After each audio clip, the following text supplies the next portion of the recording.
ABC News political contributors for more, and former Hillary Clinton campaign national political director Amanda Renteria, along with former Trump administration official Sarah Isgur, also ABC News legal analyst Kimberly Whaley for more. All right, Kimberly, let's start with you and the potential charges here that these 16 Republicans could face.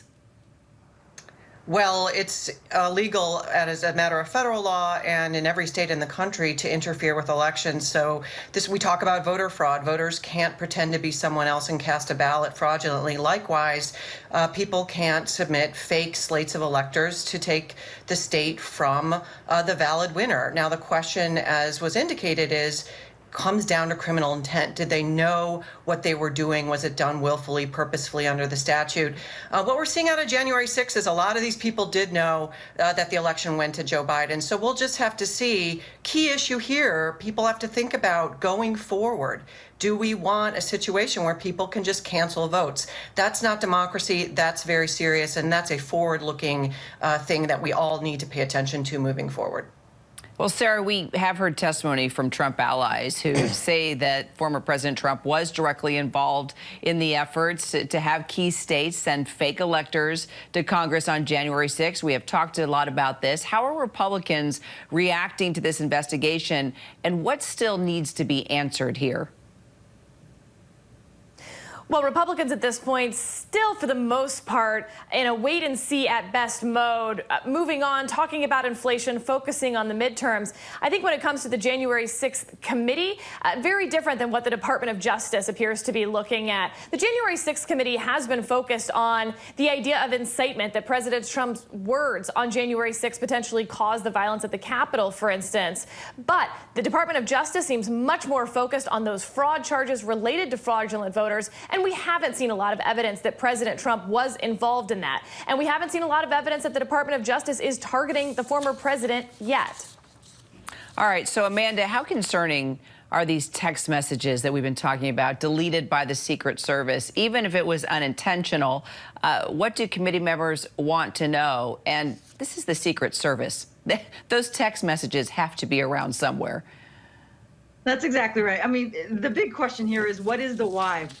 Do people really want the American public to believe that it was accidental and coincidence that on the very day our democracy was at stake, that somehow there's a trail of Secret Service messages that are completely gone? What this committee has done is really laid out not only the clarity of the timeline, but these very key moments where people were in the room. They've been able to get evidence, real conversations, real actions of what happened. And so now here is the moment, this last hearing, and I'm not sure it's the final last hearing, but this next hearing is certainly going to put even more clarity on what were the conversations that were happening, what have they found out.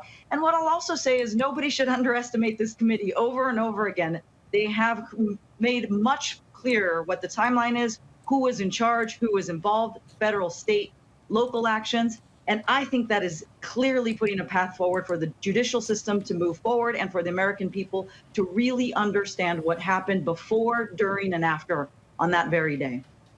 Well, we are following a lot, Kim, real quickly. Trump's former chief strategist, Steve Bannon's criminal contempt trial for refusing to testify is moving ahead quickly. We've been on top of this. How do you see this playing out? And could we actually see Bannon testify eventually, you think?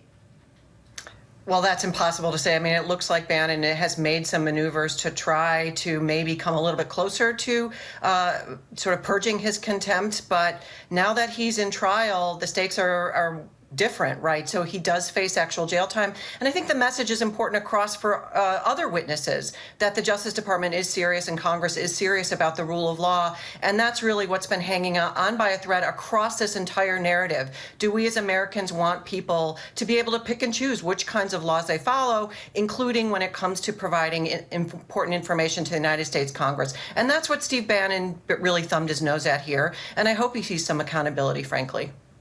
All right, Kimberly, Amanda, Sarah, ladies, thank you so much. Always great to have you here on the mornings. And ABC News Live will carry the January 6th hearing tomorrow night, 8 p.m. Eastern. You can catch it all right here.